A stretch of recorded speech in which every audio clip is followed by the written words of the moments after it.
और ये हो चुकी हमारी खिचड़ी तैयार। खिचड़ी नहीं हुई, मैं इसको पता पतली बना रही थी, लेकिन ये सूखी बन गई। इसके ऊपर डाल देती हूँ मैं घी। चलो डालती हूँ मैं घी जी।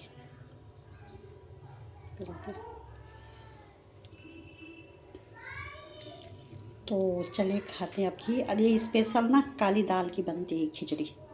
तो इसको मैं गीला गीला बना रही थी, लेकिन ये थोड़ा सूखा ही बन गया पुलाव टाइप का। तो इसमें मैंने कुछ नहीं डाल रखा, सिर्फ काली दाल और चावल और नमक मिर्च मसाले जो पड़ते हैं वही डाल रखी, तभी इसको खिचड़ी कहा जाता है। लेकिन एक वो हो गया, इसमें थोड़ा पतली होती ना, तो एकदम प्योर खिचड़ी हो गई थी। तो आज ना अभी मैं जो कल का पार्ट छोड़ रखा था ना, उसका ये ब्लॉग का उसका गृह प्रवेश का ना, जो मैंने 2 पार्ट में बोला था आप लोगों की, एक आज डालूंगी मैं, तो उसको मैं भी एडिट कर रही हूँ, डाल रही हूँ। तो वो भी देखना, आप पूरा ब्लॉग देखना, क्योंकि अब जब पूरा ब्लॉग देखोगे ना आप लोग, तभी उसमें कोई चीज़ बीच में मिस नहीं होगी। तो आप देखना। और गुरु चरण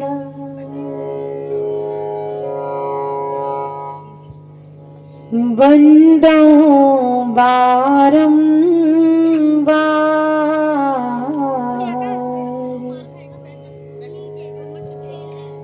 जिनके सुमिरण ध्यान से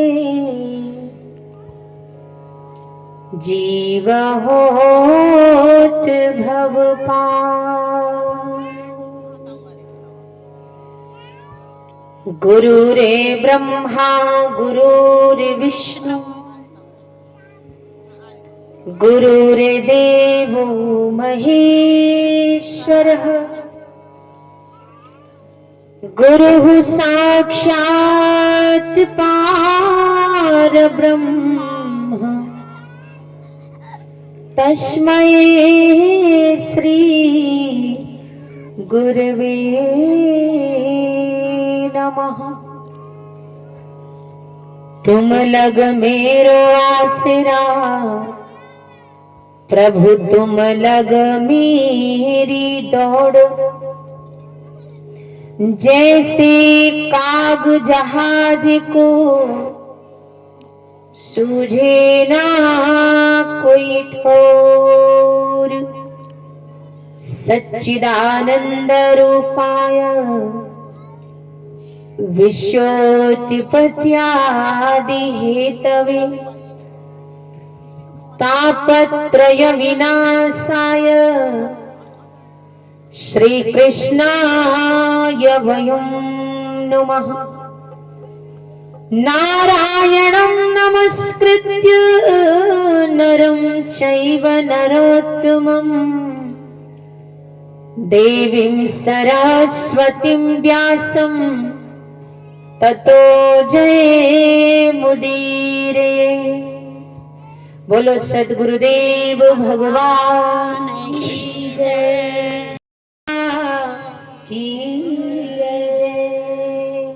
सत्य सनातन धर्म की जय, मानव धर्म की जय। तथा बहनों, सबसे पहले आप सभी को मकर संक्रांति की बहुत बहुत बहुत बहुत बधाई। कल से सब लोग खिचड़ी खा रहे हैं। जैसे भाई घर में होता है कि भाई अलग अलग सब्जी बनानी है, आज राजमा बनाना है, फिर पनीर बनाना है, मशरूम बनाना है, और एक खिचड़ी ऐसा उसका नाम ही सद्भावना रखना चाहिए कि जो सब मिला करके खाई जाए। और आज हमारे क्या नाम बहन जी का, गुड्डी बहन जी के घर का गृह प्रवेश है। तो तालियों के साथ सभी लोग सेवा करते हुए आइए हम ताली का ही भजन सुनाते हैं। आज बोलिए श्री सतगुरु भगवान की जय। राम नाम की ताली बजा दो, राम नाम की ताली बजा दो, राम नाम की ताली। तेरे दुखड़े दूर करेंगे, हेलो दूर करेंगे, सबके दुखड़े दूर करेंगे, सबके दुखड़े दूर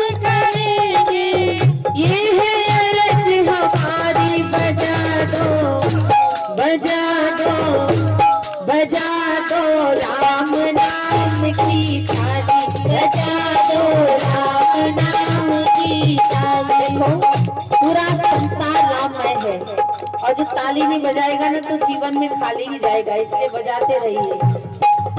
सृष्टि का आधार वही है, सृष्टि का आधार वही है, सृष्टि का आधार वही है, सृष्टि का आधार वही है, सबका खेवनहार वही है, सबका खेवनहार वही है, देव का भी देव वही है, देव का भी देव वही है, देव का भी देव वही है, देव का भी। जिस रचना में प्रभु नाम हो, जिस रचना में उसने मुक्ति पाली, बजा दो बजा दो राम नाम की ताली, बजा दो राम नाम की ताली, बजा दो राम नाम की ताली। अरे प्रेम सुधा है यहाँ बरसता, प्रेम सुधा है यहाँ बरसता, ओ प्रेम सुधा है यहाँ बरसता, प्रेम सुधा है जीवन आया, जीवन में खुशहाली, बजा दो राम नाम की ताली, बजा दो राम नाम की ताली, बजा दो राम। जीवन में खुशियाँ भर देते, जीवन में खुशियाँ भर देते, कृपा दृष्टि जिस पर कर देती, कृपा दृष्टि जिस पर कर देते, हो जीवन में खुशियाँ भर देते, जीवन में खुशियाँ भर देते, मन उपवन में फूल खिले, रस यहाँ बरसता, करुणा का रस यहाँ, राम नाम की तारी, सबके दुखड़े दूर करेंगे, सबके दुखड़े दूर करेंगे, सबके दुखड़े दूर करेंगे, ये है अरज हमारी, बजा दो राम नाम की ताली, बजा दो राम नाम की ताली, बजा दो राम नाम की ताली, बजा दो जाएगा। तो हम सब परम सौभाग्यशाली हैं कि स्वार्थ भरे संसार में हम सभी को सत्संग की प्राप्ति हो रही है।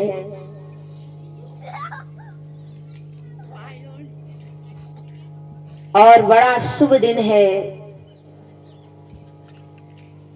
कि आज के दिन सत्संग का विशेष महत्व है।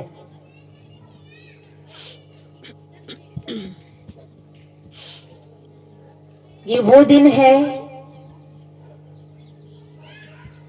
जहां पुण्य आत्माएं ऋषि मुनियों के सानिध्य में जाकर अपने जीवन को भक्तिमय करना चाहते हैं।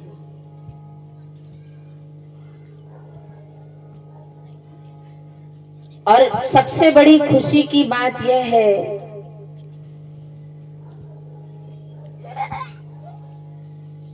कि जो जीवन है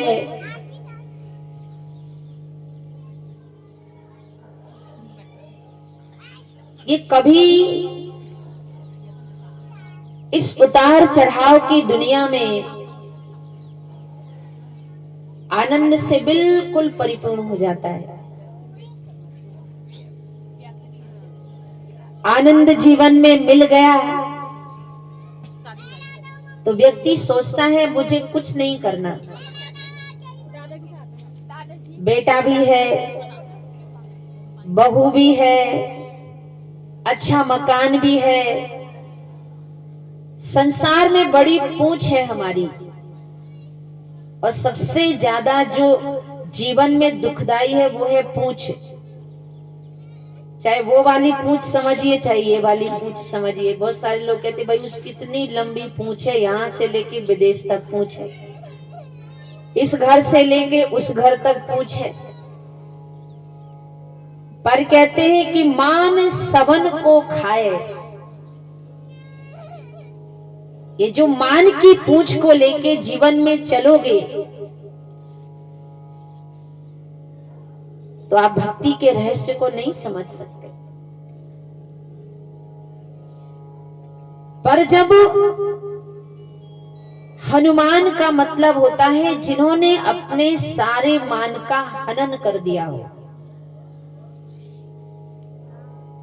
इसीलिए भगवान कहते हैं कि भगति तात अनुपम सुख मूला,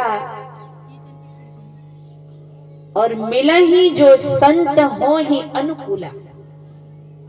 अच्छा सच्चे सच्चे बताना कि जो कभी स्नान नहीं करते होंगे गंगा जी में जाके, छिपरा जी में जाके, आपकी हर पौड़ी में जाके, हर की पौड़ी में जाके, पर संक्रांति के दिन भले कांपते हो, ठंडी लगती हो, सोचते कि भाई सब पाप आप धुल जाएंगे, कम से कम 1 साल के लिए छुट्टी। एक बार मैं पंढरपुर गई तो पंढरपुर में मैंने देखा जितने भी लोग वहां हैं तो सब कान पकड़ के, कोई 111 बार, कोई 151 बार, कोई 500 बार उठक बैठक कर रहा है। अब मैं सोची जो है वही उठक बैठक कर रहा है। तो मैंने पंडित जी से पूछा, मैंने कहा भैया ये इसका मतलब क्या है?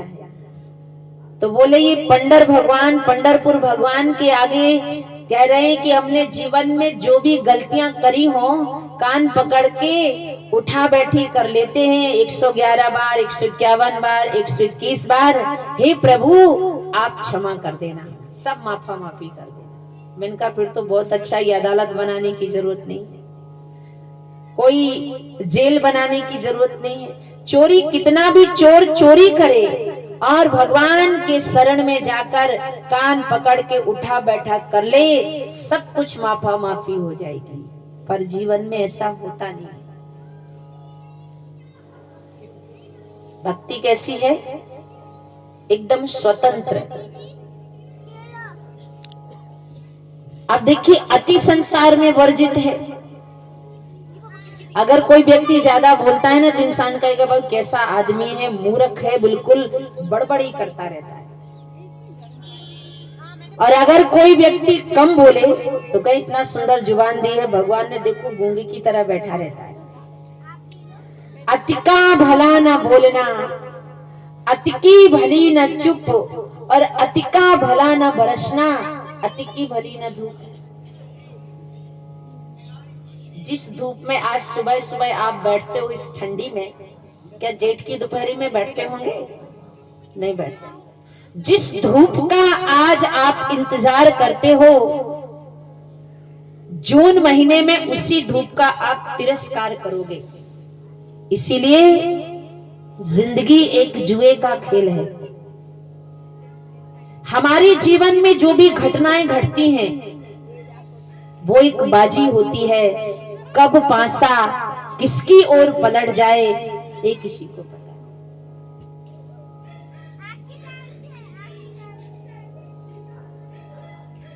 क्या कभी सुदामा ने सोचा होगा कि 3 मुट्ठी चावल खाके त्रिलोकी का नाथ मुझे तीनों लोक दे देगा? कभी सोचा होगा? नहीं सोचा होगा। इसीलिए कहते अपनी सोची कभी ना होवे और प्रभु सोची तत्काल। और राजा बलि चाहते थे स्वर्गलोक पर पहुंच गए पाताल, बिल्कुल धरती से ही नीचे पहुंचा दिया। और आज अब तो हमारे गुड्डी बहन जी का बड़ा सुंदर मकान बन गया। मकान बनते ही इंसान बिल्कुल फुर्सत हो जाता है कि भैया अपना आशियाना हो गया।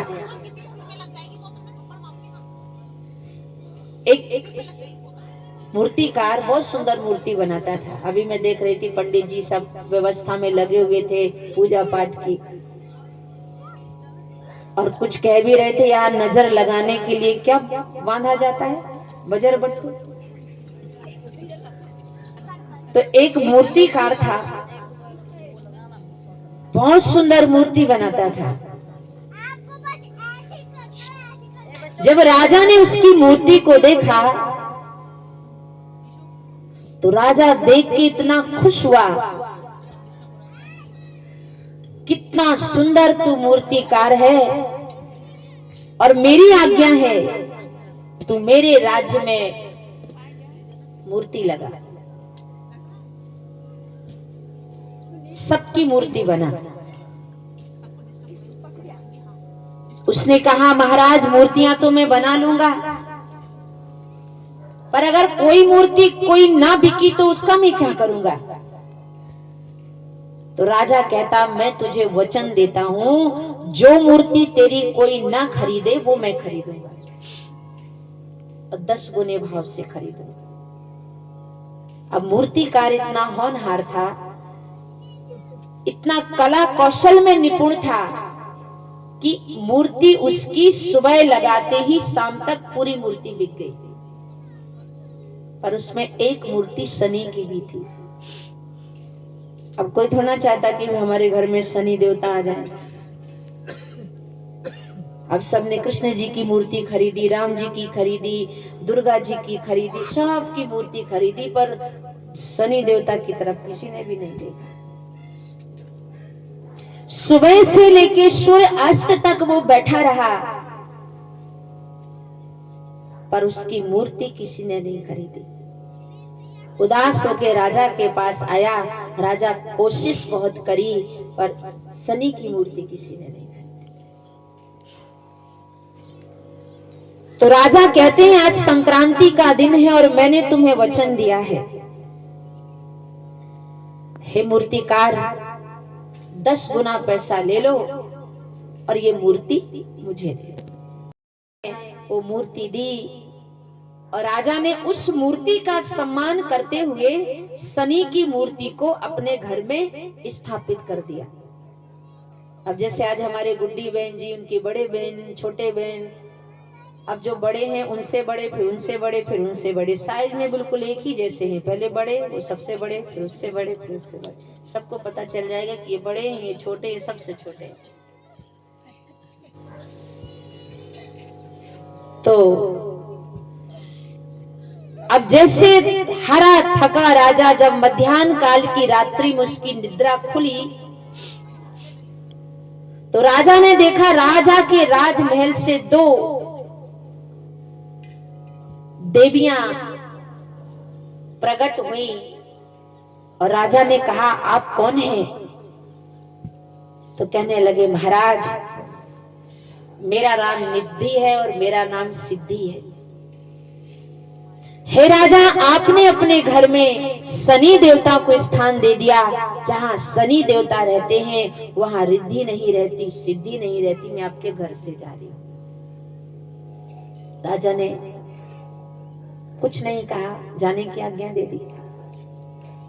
थोड़ी देर में राजा ने देखा कि एक देवता और एक देवी और प्रकट हुई। तो राजा ने कहा आप कौन हैं? कहा मैं ऐश्वर्य और लक्ष्मी हूं। हे राजा अभी अभी तुम्हारे घर को छोड़ के रिद्धि और सिद्धि चली गई।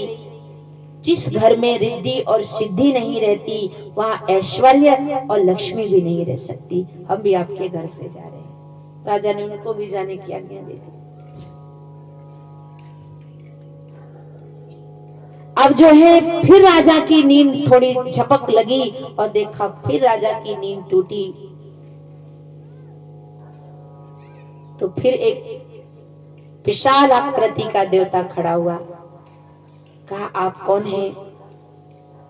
कहा मेरा नाम धर्म है। और हे राजा आपके राज्य से रिद्धि सिद्धि ऐश्वर्य लक्ष्मी सब चले गए। जहां ये नहीं होते वहां धर्म भी नहीं होता। मैं आपके घर से जा रहा हूं।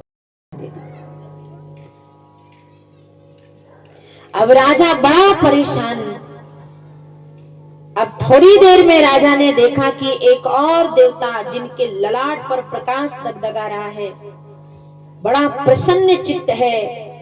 और जब विशाल ललाट की मूर्ति राजा ने देखी तो राजा कहने लगे, वैसे तो मेरे राज्य में कुछ नहीं बचा, ऐश्वर्य चला गया, लक्ष्मी चली गई, रिद्धि चली गई, सिद्धि चली गई, धर्म चला गया। आप अपना परिचय दीजिए, आप कौन हैं? तो कहने लगे, मैं सत्य देवता हूं। और जब ये सब चले गए तो मैं आपके राज्य में मैं भी नहीं रह सकता। और जैसे राजा ने सत्य देवता का नाम सुना तो राजा सत्य के चरणों को पकड़ के रह गया। लगे, हे सत्य देवता, आपका ही मान रखने के लिए मैं शनि को लेके आया। मैं चाहता तो मुकुर सकता था, पर आपका मान रखने के लिए मैंने शनि को घर में एक प्राण प्रतिष्ठा कराई। हे सत्य देवता, ऐश्वर्य चला गया, लक्ष्मी चली गई, मैंने कुछ नहीं कहा। रिद्धि चली गई, सिद्धि चली गई, मैंने कुछ नहीं कहा। यहाँ तक मेरे राज्य से धर्म भी चला गया तो भी मैंने कुछ नहीं कहा। पर हे सत्य देवता, मैं आपको नहीं जाने दूंगा। आपका ही मान रखने के लिए तो मैंने ये सब किया।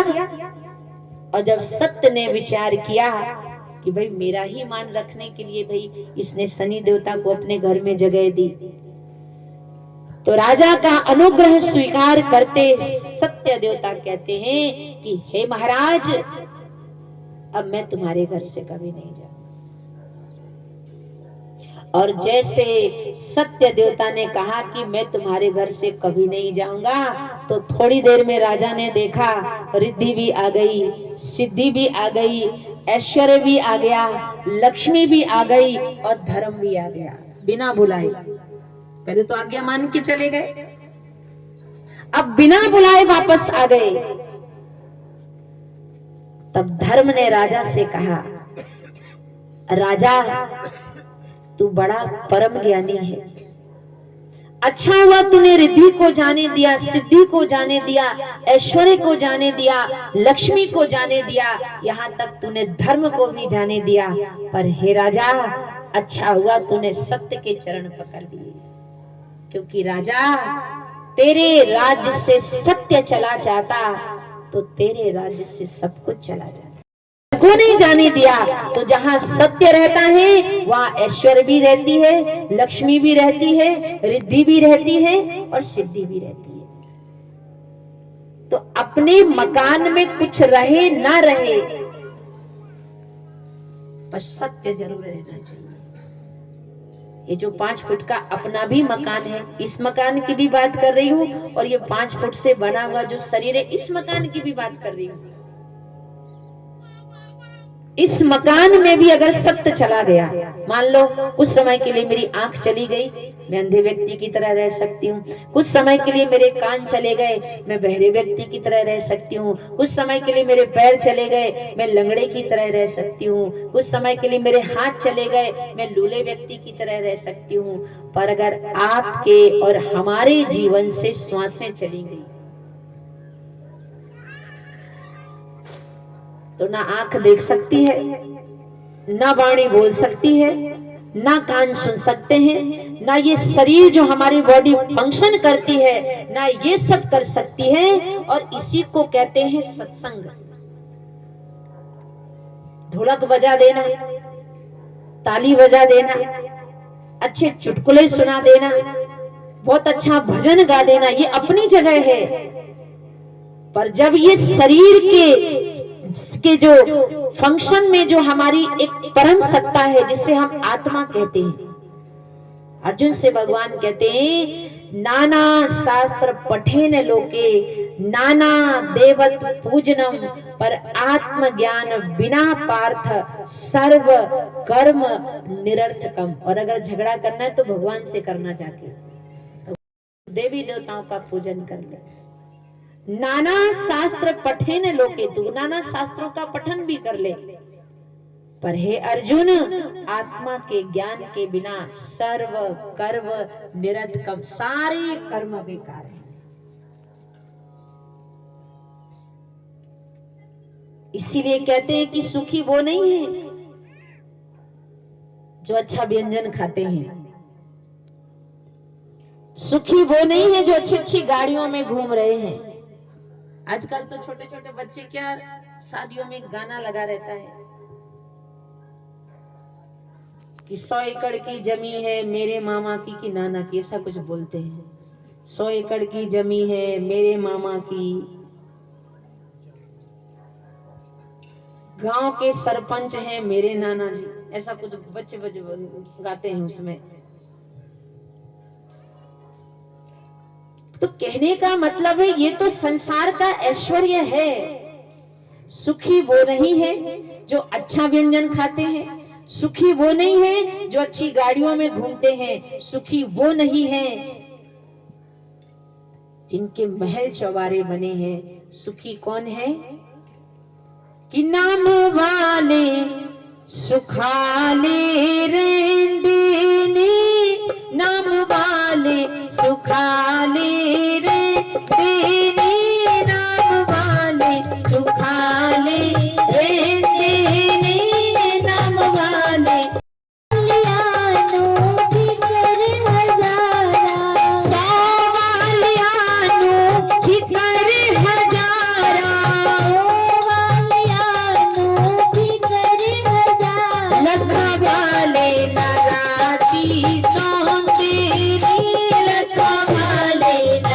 हजारा।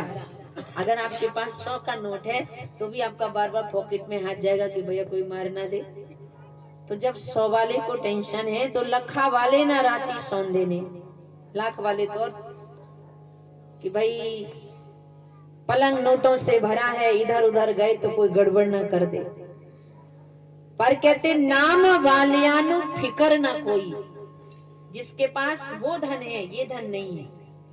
नाम वालियानु फिकर ना कोई, वो ता रब दे सहारे रहते। उसको पता कि अजगर करे ना चाकरी और पंछी करे न काम, दास मलूका कह गए और सबके दाता। और उसमें भी मन जरूरी है। मन दिया तिन सब दिया, मन के लाए शरीर। अब जैसे बहुत सारे लोग मंदिर जाती है ना माताएं बहनें, खूब सज धज के जाती हैं। अब गए हम पुण्य कमाने और परिक्रमा लगता जा रहा है और कहते अरे क्या बताएं मेरी सासू माँ तो इतनी बेकार है ना, खुद दुनिया से जा रही ना, हमें भी भगवान नहीं बुलाता। तो दूसरी कहती है तेरी तो फिर भी थोड़ी बहुत अच्छी है, मेरी तो और बिल्कुल सांस का मतलब होता है जो कभी सांस ही ना लेने दे। और परिक्रमा आपका लग रहा है, पुण्य आपका हो रहा है। तो कहते हैं कि नानक देव की बहन नानकी गई मकर संक्रांति का स्नान करने। उन्होंने देखा इसकी भी निंदा उसकी निंदा, और कोई बढ़िया मंदिर के द्वार में बैठा है कि भाई नई सी चप्पल मिल जाए तो अच्छा है, इसको लेके चले जाएंगे, थोड़ा बार बार हमें मौका मिलेगा। अब ये सब जब नानकी ने देखा और जब वापस आई तो नानक देव जी ने कहा मकर संक्रांति का स्नान करके आ गई नानकी, कैसा लगा? कुछ तो अपना अनुभव सुनाओ। तो नानकी कहती तीर्थ गई थी नानका, मन चंचल चित चोर, और गई थी मैल उतारने और 10 मन लाई। कि मैं तो मैल उतारने गई थी भैया, पर 10 मन और लाद के ले आई। अब जैसे बहुत सारे लोग होते हैं, एक व्यक्ति था, बोले तुम्हें वो माता पिता, बगल से कहता अच्छा पिता तुम्हें वो, फिर तुम्हें वो बंधु, तो कहता अच्छा सखा तुम्हें वो विद्या। तो सबने कहा कि भाई भैया ये तुम्हें वो माता अच्छा पिता तुम्हें वो क्या था ये? तो कहने लगे अरे भैया क्या करें, 5000 के नए नए जूते लेके आए थे, तो भजन कर रहा था तो मन मेरा चला गया कि भाई कोई जूते ना मार दे, तो तुम्हें माता अच्छा पिता वो जूते रखे, तुम्हें बंधु क्या सखा वो तुम्हारे जूते। तो मन दिया, मन तो कहीं और दिया, तन साधुन के संग, और कहे कबीर कोरी गजी, कैसे चाढ़े रंग। चढ़ाना तो चाहते हैं, पर माया, इस मन में माया की परत जमी है। बड़े बड़े कथाकार लोग बड़ी लंबी चौड़ी कथाएं करते हैं। एक पंडित जी बहुत अच्छी कथा करते थे और खाते थे पान। अब पान के छींटे बार बार उसमें रामायण मैया में पड़े। तो जैसे हमारी बहुत सारी मैया सब बैठे हैं, आजकल हम आपकी पहचान करने लगे हैं। जिनकी नाक थोड़ा ऐसी होती तो समझ लेना वो गढ़वाली है, और बिल्कुल ऐसी हो तो समझ लेना वो नेपाली है। तो थोड़ा थोड़ा हमें आपकी पहचान होने लगी है। तो अब पंडित जी से कहा कि पंडित जी, कथा तो आप बहुत अच्छी सुनाते हो, पर ये जो आपके मुख से छींटे रामायण मैया पे पड़ते, ये अच्छी बात नहीं, ये उचित लगता, उचित अनुचित है। तो पंडित जी कह रहे, मैया आपको क्या पता, मेरे मुंह से तो गंगा जल निकलता है, गंगा जल।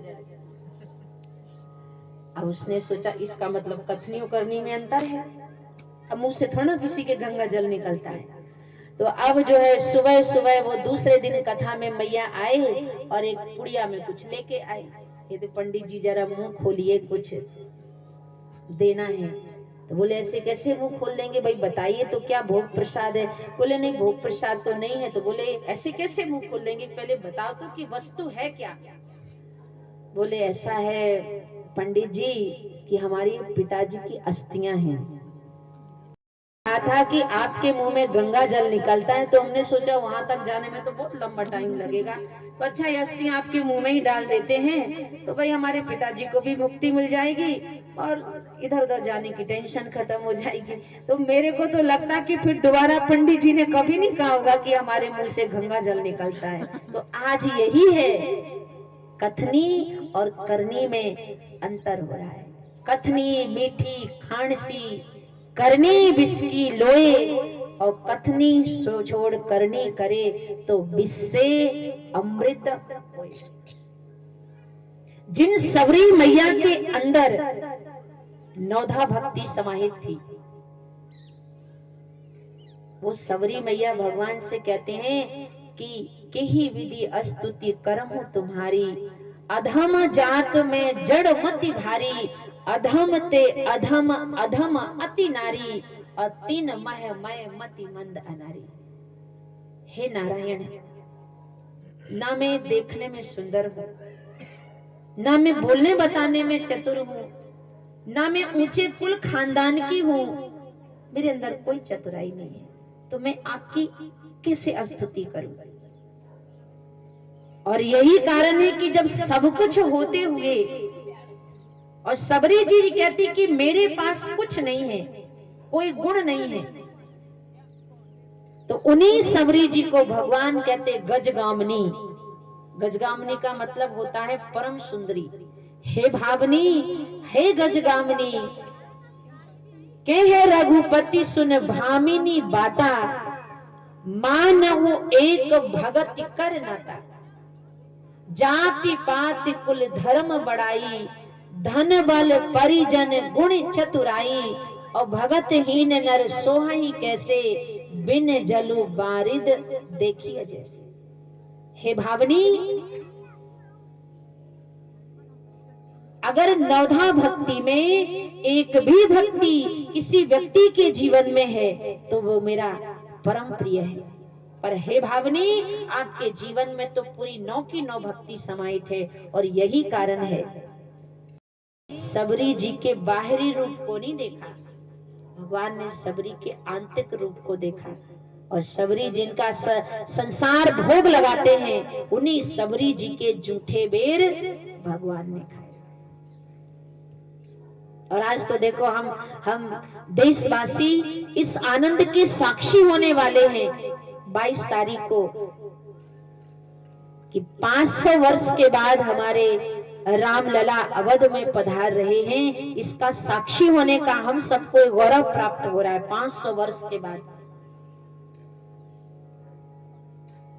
आजकल व्यक्ति इंतजार नहीं कर सकता, जो पेशेंस है ना व्यक्ति के जीवन में नहीं है। पर धन्य है वे सबरी मैया बचपन चला गया, जवानी चली गई, प्रौढ़ अवस्था आ गई, काले बाल से सफेद बाल हो गए, आंखों में धुंधली पड़ गई, पर सबरी का प्रेम अपने नारायण के प्रति कम नहीं।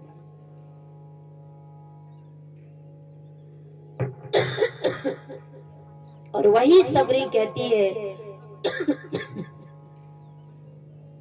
कि आशा में जीवन बिताए रही रे मतवारी भिलनिया, आशा में जीवन बिताए रही रे मतवारी भिलनिया, अपने प्रभु को बुलाए रही रे मतवारी भिलनिया, अपने प्रभु को बुलाए रही रे मतवारी भिलनिया। जिंदगी व्यतीत कर दी, पर सबरी के भाव देख रघुवर आए, चख चख के बेर खिलाए रही रे मतवारी भिलनिया। जो प्रेम सबरी के जीवन में है, वही निष्ठा सुदामा जी के जीवन में है। हालांकि कहते हैं कि गुरु संग कपट, मित्र संग चोरी नहीं करनी चाहिए।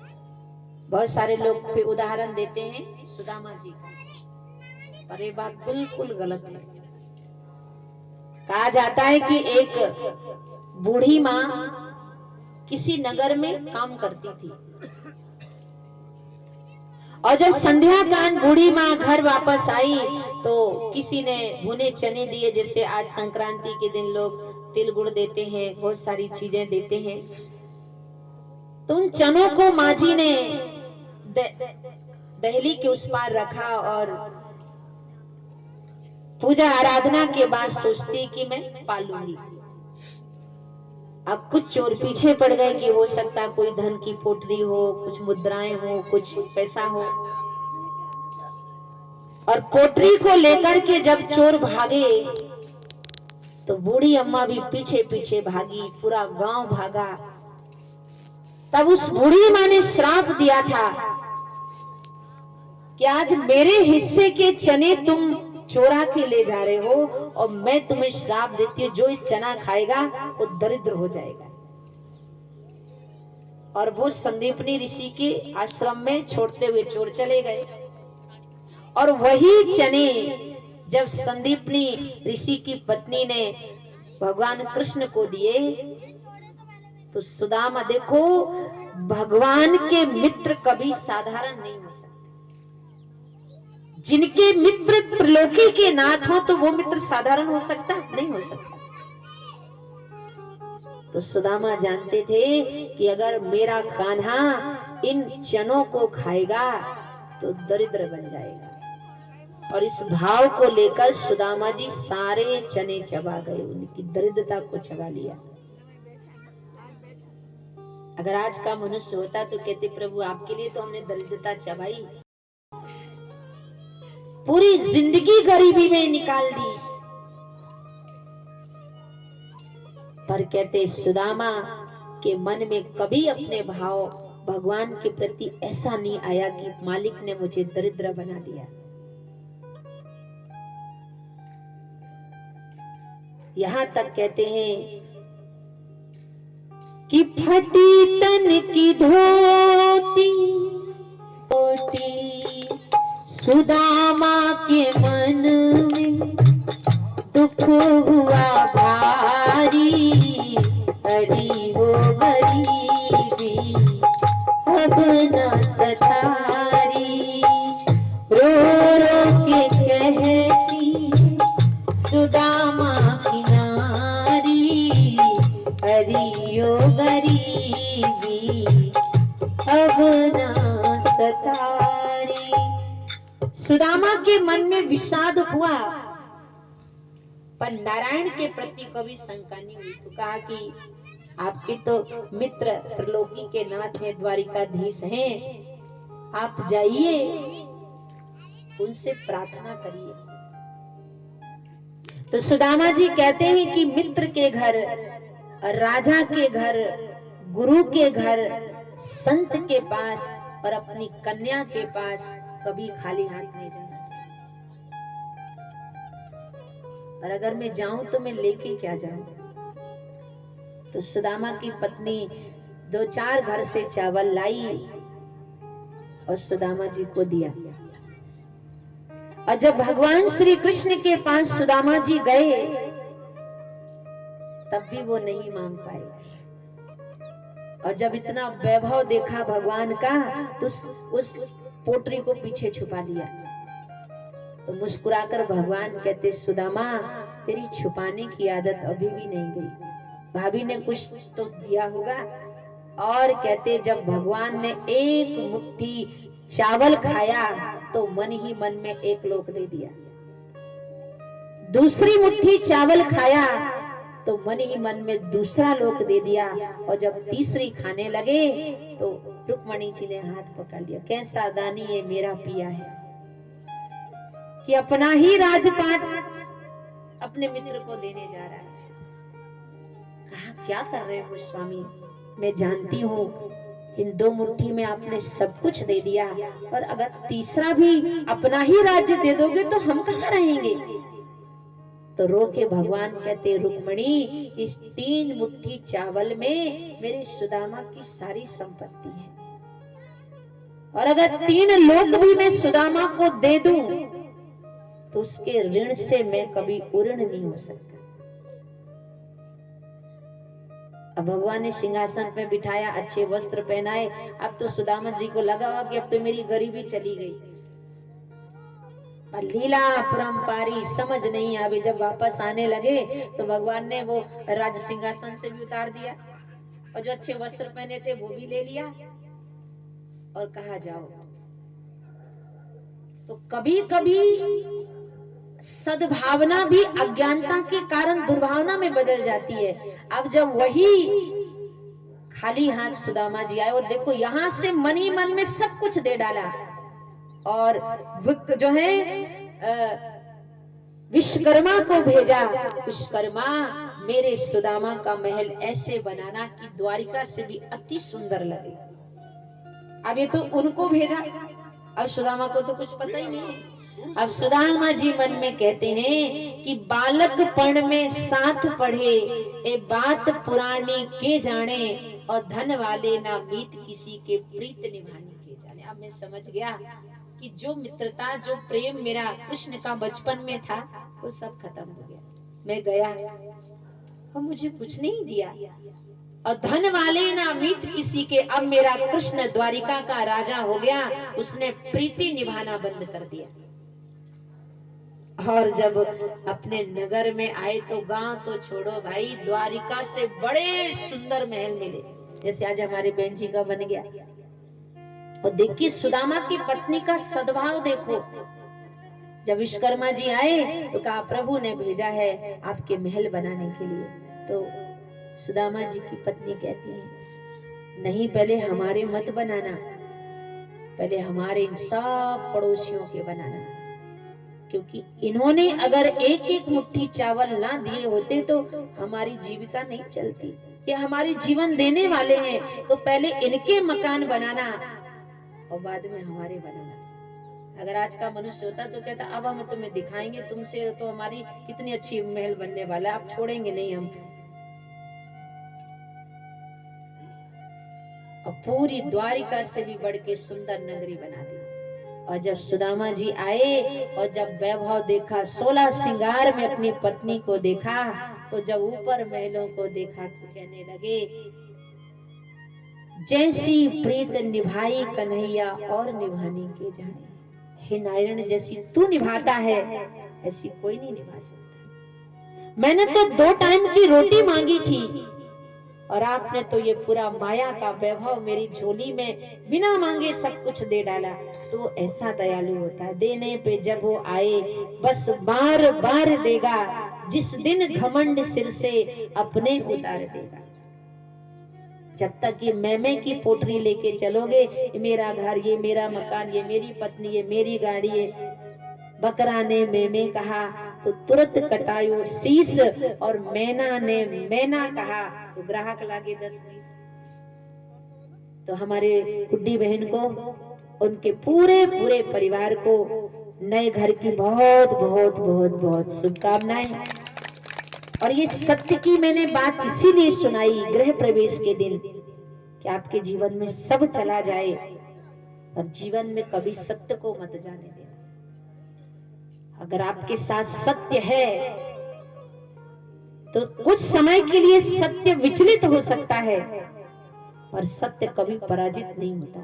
अगर आपके साथ सत्य है तो आप कुछ समय के लिए जीवन में उतार चढ़ाव आते हैं, और अगर सत्य को अपने जीवन का आधार बना करके रखोगे तो चारों तरफ आपकी विजय ही विजय है।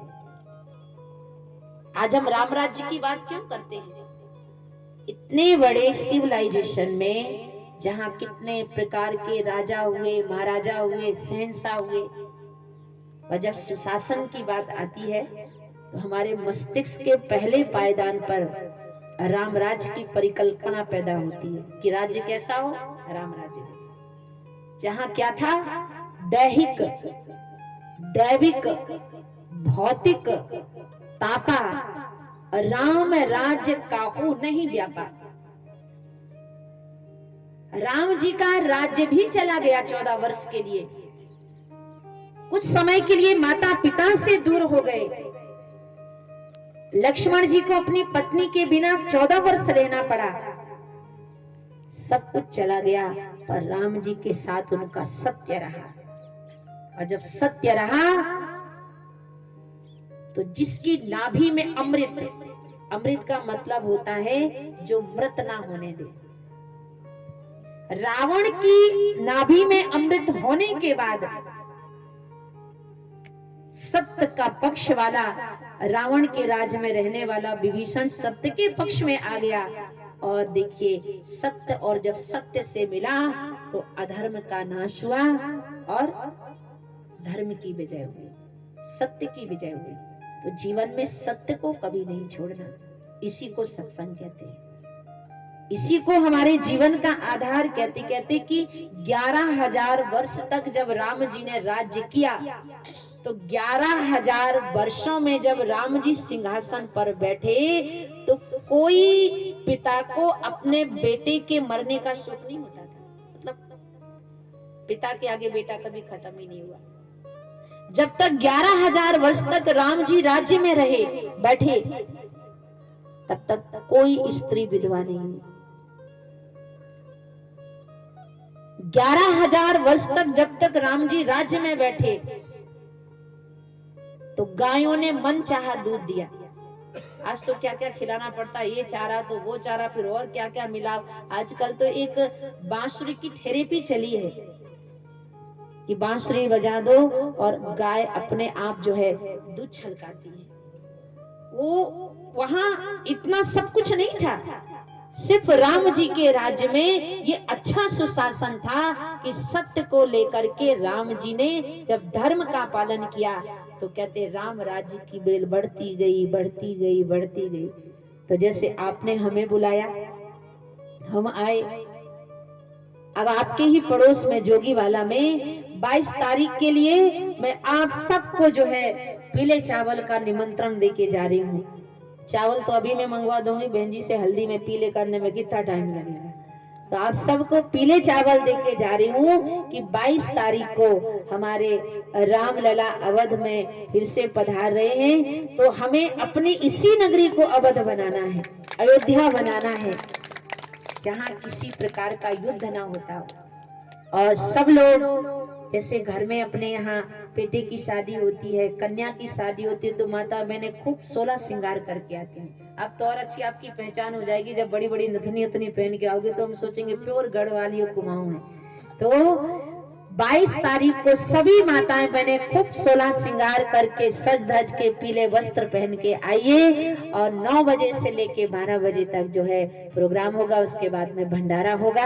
आप लोग जरूर पधारें। और हमारे रामू भैया भी यहाँ बैठे हैं, और यहाँ के सारे प्रेमियों से मैं कहना चाहती हूँ कि घर घर में जाकर के संदेशा दीजिए कि जो है घर घर में आए और उस उत्सव में हम सब सम्मिलित होकर के और जो है उस उत्सव को बहुत जो है अच्छे से हम झांकियां भी निकालेंगे।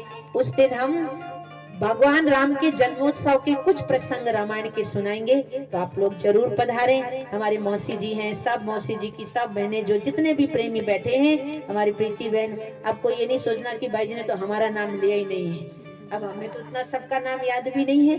तो जो है सबको मैं कह रही हूँ कि एक दूसरे को बुला के लाना, सब घर घर में जाना, कोई आए ना आए, पर अगर आप जा रहे हो तो उसका पुण्य आपको जरूर मिलेगा। तो आप सबके घर में जाकर के बुलावा देना।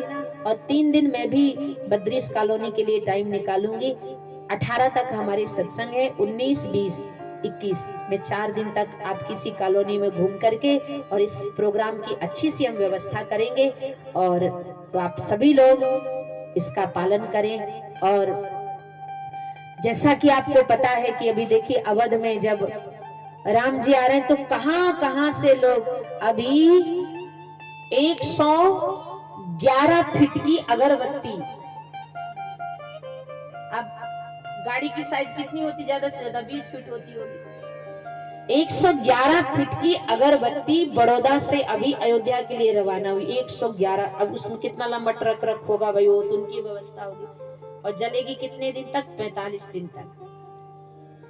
11,1100 टन का घंटा जा रहा है अवध में लगने के लिए। तो कितनी दुनिया उत्साहित है, केरला से, आंध्र प्रदेश से। अभी मैंने एक बहन जी का वीडियो देखा की थी, तो लोगों ने पूछा कि बहन कहाँ जा रहे हो ये सब सारा सामान लेकर के, तो बोलने लगे हम अपने जीजा के यहाँ गृह प्रवेश में जा रहे हैं। क्योंकि हमारी जो है जानकी जी हमारे जनकपुरी से थी, और जो है हमारे जीजा जी हमारे अवधपुर से थे, और उनके यहाँ गृह प्रवेश होने जा रहा है। तो जैसे कन्या को सब कुछ दिया जाता है, तो चांदी की चरण पादुकाएं, चांदी के जो है धनुष बाण और जितना भी गृह प्रवेश का सामान है, तो हम अपने जीजा जी के यहाँ खुशियां उत्सव मनाने के लिए जा रहे हैं। तो कितना उत्सव है सबके मन में।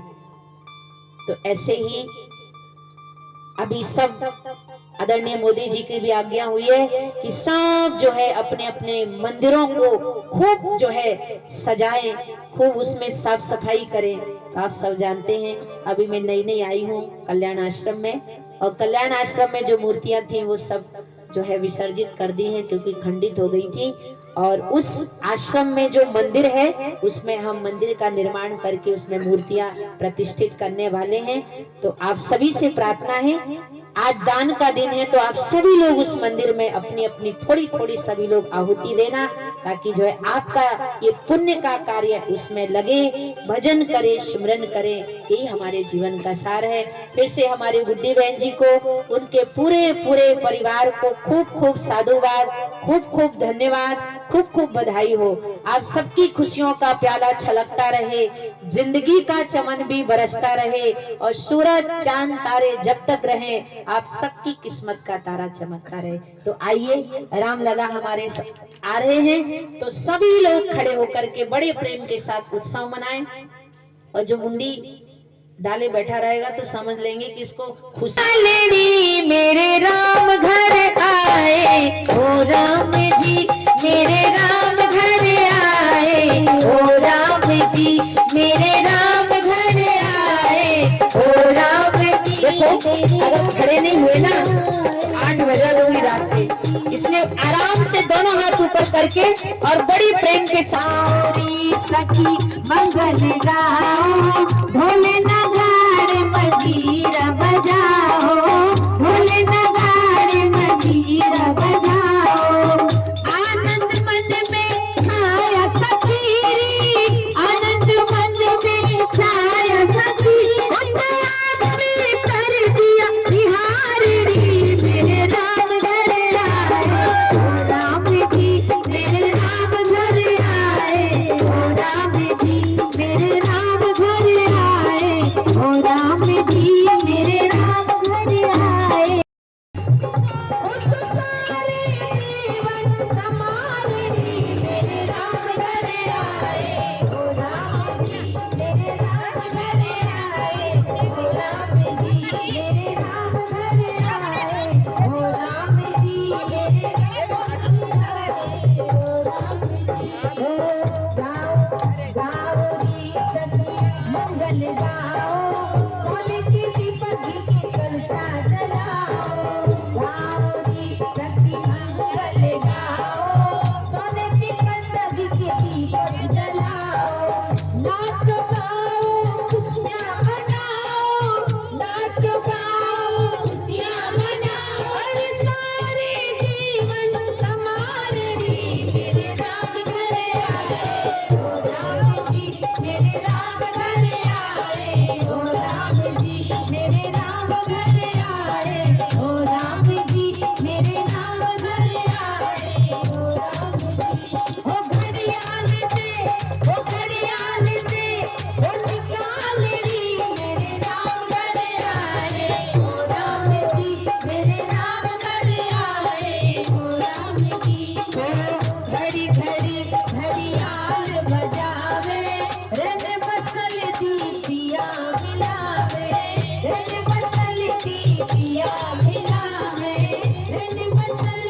गुरुरे ब्रह्मा गुरुर्विष्णु गुरुर्देवो महेश्वर गुरुदेव साक्षात् परब्रह्म तस्मै श्री गुरुवे नमः।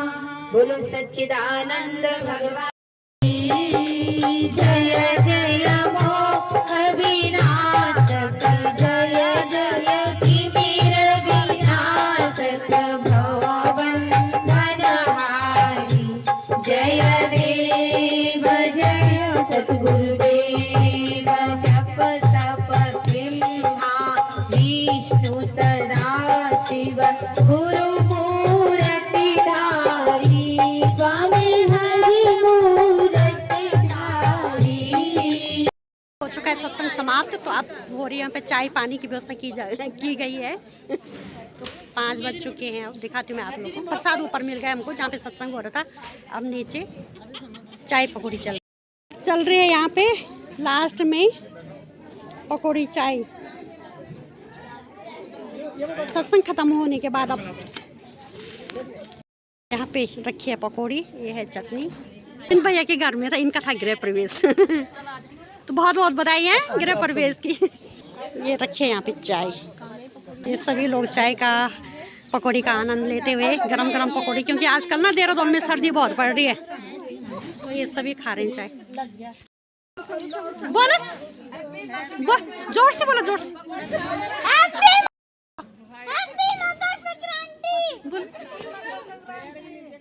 नाचो खाओ खूब। हैप्पी संक्रांति। चाय पकौड़ी।